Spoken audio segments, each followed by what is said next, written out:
Nigeria Chambers here from Big Gold Belt Media.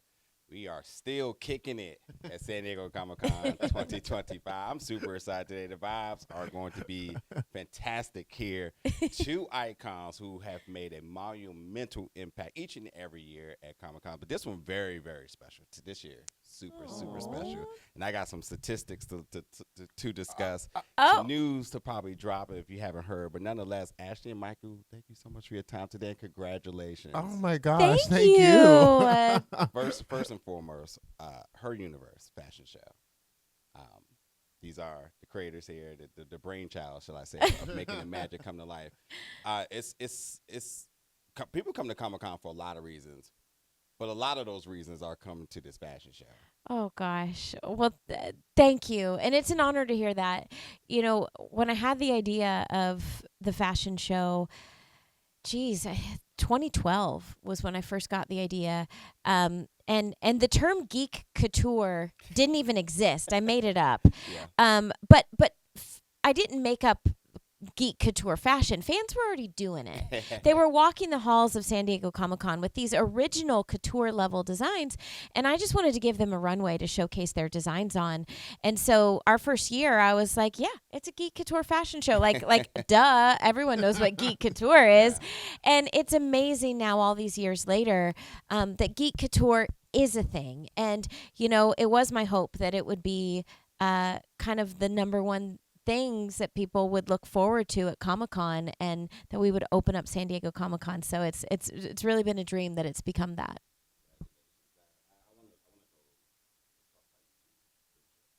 Yeah. Because first and foremost, you two wear like many hats: host, performer, designer, everything. When it's all said and done, what do you hope the legacy? Oh my gosh. Well, you know, I think that it's such a great question, and big question to sort of like think about that. But I think for me, the legacy is what Ashley has set out to do with Her Universe fashion show, in terms of the idea of feeling seen, people being seen. I think to leave this world where you are part of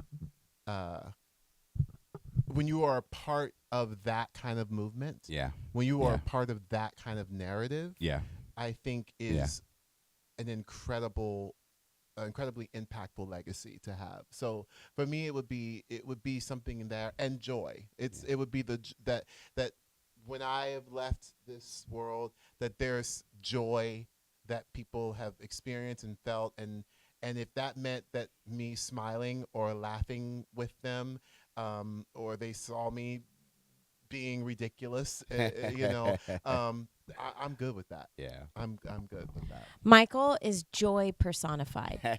He truly is. Yeah. He truly is. And I think, you know, obviously we've known each other since we were kids. We met my freshman year of high school. Yeah.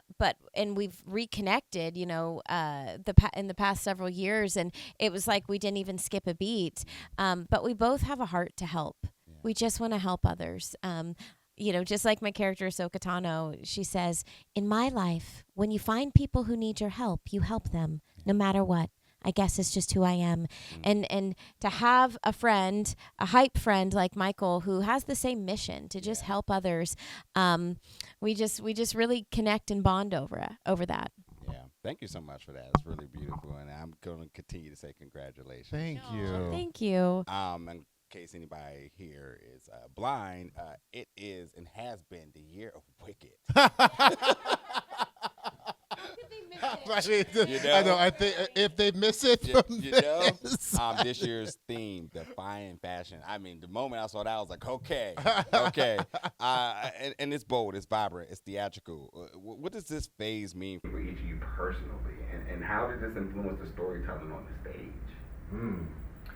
Well, defying fashion, you know, obviously inspired by Defying Gravity, and just the theme of the film, which is, you know, almost defying your own expectations of yourself and the limits that we place upon us, oftentimes by our own mind. So we wanted to think outside the box. You know, there's no rules, there's no limits. Fashion is unlimited, and so we wanted to use untraditional materials. So our opening looks were actually made completely out of paper, and that paper on the paper was featuring letters that were written by fans. Oh. You know, messages about how Wicked has changed them for good.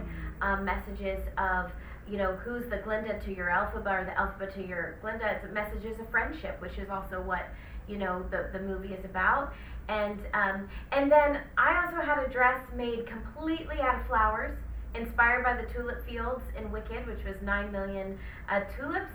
I did not have 9 million tulips on my dress, but I had 2,400 real tulips. And Michael, tell them about your mirrors. Yes, well, I will say your designer of the 2,400 probably felt like it was 9 million when she was putting them in a literally in a refrigerator, in a walk-in refrigerator. This is where she put them in. So I think she probably thought it was 9 million when she was doing that. But my Emerald City inspired, you know, from the Emerald City fierce, iconic scene in the movie and the original movie, and then obviously from the musical. It was made with like 4,600 emerald green glass shards, and our incredible designer Andrew McLean and assistant Hannah Kent, they literally like were breaking them and put them all on. So that's a lot of glass. Yeah. But it sparkled. We all sparkled, which was kind of amazing. We sparkled, you know, fiercely. I think that's, yeah, so it was 4,600. That's crazy. Yeah. We're dancing around some very like amazing moments of the show. Your entrance. Oh, thank you. You have to talk about how the creation process here, the thought process, yes, the vision board, all of it, all the way into the execution here. Well, you know, we actually worked with an amazing company. They're called AOA. They were one of our sponsors. They were our special effects sponsor. Yeah. I worked with them last year actually on my projection mapping Barbie look.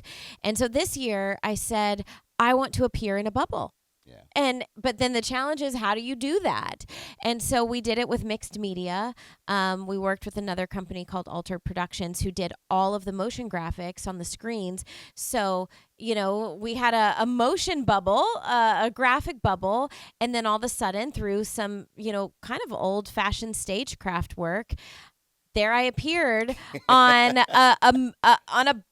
a bubble machine. I mean, literally a moving bubble machine. And I legitimately wanted to float down the runway. And so it was very cool to literally float. Yeah. Like, that's what I did with bubbles. It was pretty epic. I'm not going to lie. It was epic. I was in the back because my entrance happened after that, and so I made my walk through the audience. So I actually snuck in because everybody, literally in the audience, everyone was like, and so no one was looking back, right? So I actually snuck in on purpose. I don't even think I told you. I know, we didn't talk about this. I snuck in and I watched her entrance because I wanted to see people's reaction, and literally you came in and it was like like it was a full it was that kind of a gasp. Yeah. It like the kind of church gasp that you get when, like, the pastor says something, you're like, yeah. See what I mean? Like it was just so cool to take it in. You could feel the energy. Yeah. It was a audible gasp, and I just thought it was like silent because I was like, if I move, people will hear. With the paper. So I just sat there, and then as she came down, then they realized as it started moving, once the bubble it started moving, people were like, oh, and then it was like a clap. It was a ripple effect. Yeah. Hey, Michael, Defying Gravity performance here. A lot of people can't afford or just can't make Broadway shows. It's really a bucket list for them. Good thing for you, you brought it here. Yes. Just talk to me about that and the magic. Oh, that's so kind. I mean, this is my third year getting to co-host with Ashley, and she invited me in a couple of years ago, and she was like, Michael, would you come be my co-host, and would you also perform? Like, and I was like, okay. I just said yes. Like, let me do it. It's been really an honor to get to bring the thing that I love to do and what I do to this community. Yeah. It's a new community for me. Yeah. So to be invited in and feel the love from a community that feels familiar, because it's about acceptance and about inclusivity and just about being seen. And Broadway, it has that same community of feeling. That to me, it's a gift to get to bring the thing that you do. It's like, when you go to somebody's house, you don't come empty, you come into something, right? Yeah. So I'm coming with, my Broadway thing. And so it's been Ashley's literally been like, no, I want you to bring your thing. Like, you do you, and this is I want this to be a part of this show. So come on and do this. Well, I'm so proud of him. And he's literally a Broadway superstar. Yeah. And I say superstar for a reason, because, just a Broadway veteran, longest running genie in Disney's Aladdin on Broadway. But this year I got him to sing 2 songs. Yeah. So I'm just going to keep upping the ante every year. Next year we're going to get a full out concert. But I'm just so proud and just honored to have him by my side. That's so beautiful. We're got to get to the podcast, but I do want to ask you one more question. Was there any favorite moment, memory, or anything backstage that you hold near and dear that the fans may not be aware of? I'll answer first while you're thinking. For me, actually, it was a moment that happened right before our show started, and it happened with Mama Tano and Ashley's mother, who is what you like think of when you think of fierce mama, right? Yeah. She's a lover.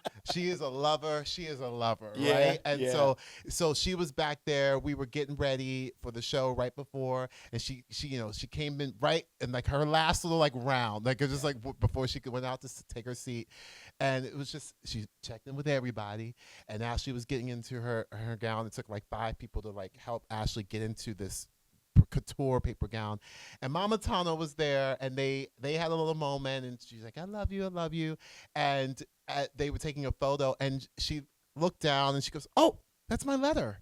And she found her letter. It was literally right next to Mama Tano, literally right there. She found her letter, and it was such a fun, beautiful moment that the two of them had. And now she was like, oh my God. Like, I just love seeing that moment. And to me, it just felt like such a great start. It just felt like exactly what, it was just a great moment. Yeah, that was really magical, because you got to understand, hundreds of letters are on this dress. And so for her to find her letter right there, like right where she was standing, was really cool.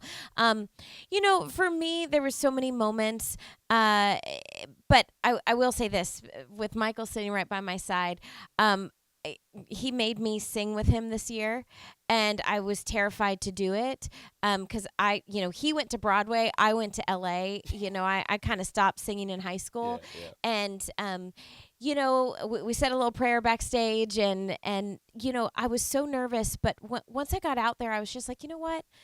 Yes, there's 2,500 people in the ballroom, and I could focus on that, or I could just focus on the fact that I get to sing with my childhood friend and my friend from high school. Yeah. And I could do it. I could overcome my own fears because he was by my side, and he grabbed my hand and he said, you're going to do this and it's going to be okay. And so that was definitely one of my favorite moments. I loved it. Yeah. Well, it only makes sense then that you two were inevitably going to start a podcast. Here we are, HypeFriend, and not only do you already have 3 episodes, but you brought it to Comic-Con. Yes. As if you wasn't already busy. The biggest fashion show here and whatnot. Are you okay? Yes. It was, you know what? I'm not going to lie. Friday morning, we were like, what were we thinking? After a fashion show, let's just do a live podcast the morning after. But it went great. And you know what? I have to say I'm really grateful for deciding to do the live podcast here, because we've been talking about doing this podcast for 2 years now. And we're very excited about it and very committed, but it's just like there was a little kind of fear there of like, absolutely. oh gosh, this is a big undertaking. Are we doing it? Are we doing this? And by putting it out there and saying, oh no, we're taking our podcast to Comic-Con. Yeah. We had to launch this thing. We had to share it with the world. We had to do it. But I'm so glad we did because we're having so much fun with it, right? It's so much fun. We're learning so much about each other, learning so much about friendship, which is the goal. We are, our mission is that we are starting a friendship revolution, one hype friend at a time. And so it's really been fun to just hang out and learn together about friendship and with our community, coming into the neighborhood of friendship and our guests who are there, and then our community out who are listening and watching. It's a very special thing. Ashley shared this about that. Tell the fact of the general saying about friendship, the loneliness. Well, so I've been doing a lot of work with mental health for several years now, and I work with the Kids Mental Health Foundation, and they shared a report with me by the U.S. Surgeon General that was released a couple years ago that we are currently living through a loneliness epidemic. Yeah. And, especially post-COVID, people are lonely. Yeah. And, both Michael and I, we just have hearts to help.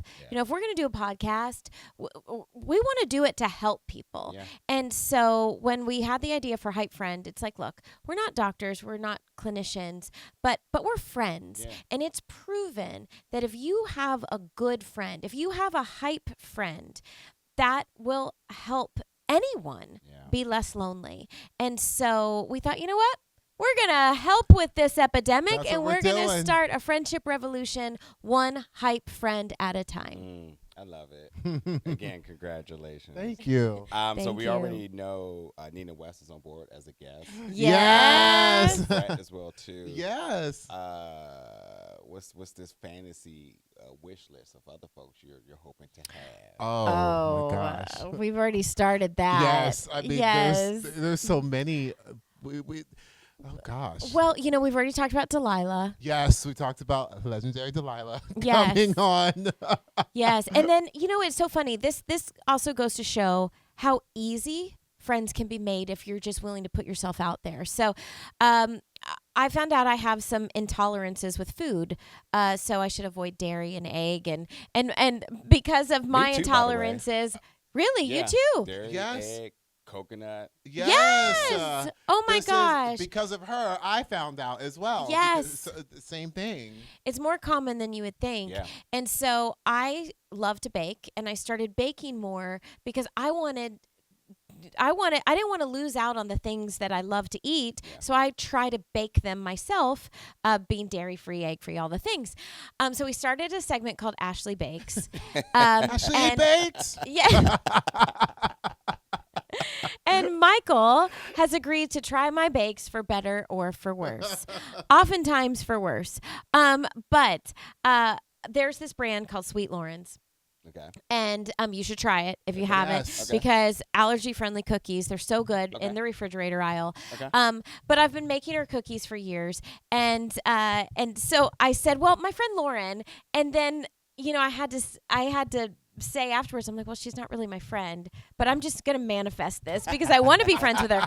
So we posted this video online, and we put like a disclaimer, like, not really friends, but manifesting. I kid you not. That evening, we were friends. We were Instagram friends. She messaged me. We've now had a couple messages back and forth. But the thing is, it's that easy. Yeah, it really is. It really is. You just have to put yourself out there and be like, hey, I see you, and I like what you're doing, and I'm a hype friend. Yeah. It's how we heal the world here. It really is. It really is. And 3 episodes in, and many folks listening, healing the world with HypeFriend. I love it. Thank you. Yes. Can we also take a moment to discuss your gorgeous tone of voice? Also, it's such a moment. It's like I'm like, oh my gosh, it's so nice. I'm like, you need to be doing voiceovers. Come on now. I appreciate it. Well, and I'm going to double down on this as well as the voice, but your light. You clearly have a light that is a light. Your heart is shining through, and I really appreciate that. Thank you for sharing your light with us today. Yeah, absolutely. It means so much from you too. And that's what we hope to create today. And really the mission here with the team is really to create these type of spaces and these type of conversations and amplify diversity. You. Very pro mental health. So, I know they're giving me the time, but that could be a whole nother hour. Yes. Well, we'll have you on HypeFriend sometime. Yes. I'm with it. I am absolutely with it. So I'm gonna leave with this last question here. You did mention that friendship is like baking. I was going to segue into this, but this is how we're going to end it. And a recipe, that anybody can learn. So what is the first ingredient that we all should add to our friendship today? Ooh, that's a great question. Come on now. That's a great question. Well, you know what? Okay. This is the key to my bakes. Because to make them allergy friendly, I often have to make them my own. And every person's different. Yeah. And so it's a little bit of this, a little bit of that. You have to listen. You have to listen to what that person needs. Yeah. And so, I think if you try to replicate the recipe every single time, no two cookies are the same. Yeah. And so I think, don't try to fit your friends into one mold. Mm-hmm. Every friend is different. Yeah. Meet them where they're at, love them where they're at, listen to them where they're at, and that makes the perfect recipe. Michael? Yeah, I mean, it's piggybacking on that, and just that I think I would start. For me, it would be starting with compassion. You know what I mean? It's just like the word compassion. That would be the mix in. You know what I mean? Like I'm mixing in compassion first. There's the bowl, compassion. I love that. To start with, that would be my first start. So I will say, whenever I make chocolate chip cookies, there's no measurement for chocolate chips. You measure that with your heart.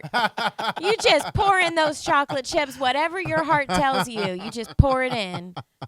I will say, and we'll wrap here. I think, especially your note about post-pandemic and a lot of people being lonely, and I think a lot for me was just like seeking like human interactions because we was deprived of it for such a long time, and you would hope a lot of people would get back to that.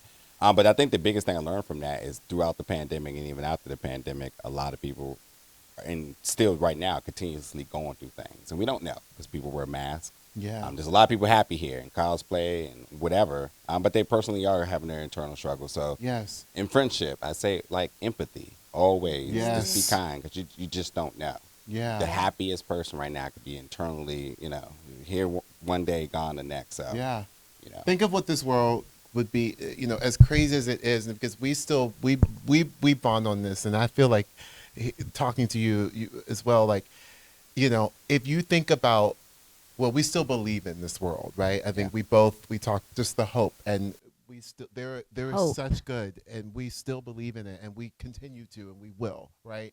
So I always think, just imagine if we just started with this, what that would be like in our world, right? Just as a whole, and how different the feeling would be, because you can do this in your tribes and your villages, and it only takes one to just that one seed to just blossom in. So let's just do that. Let's just keep blossoming our, planting those seeds, and it will eventually hit. It already is. It already is.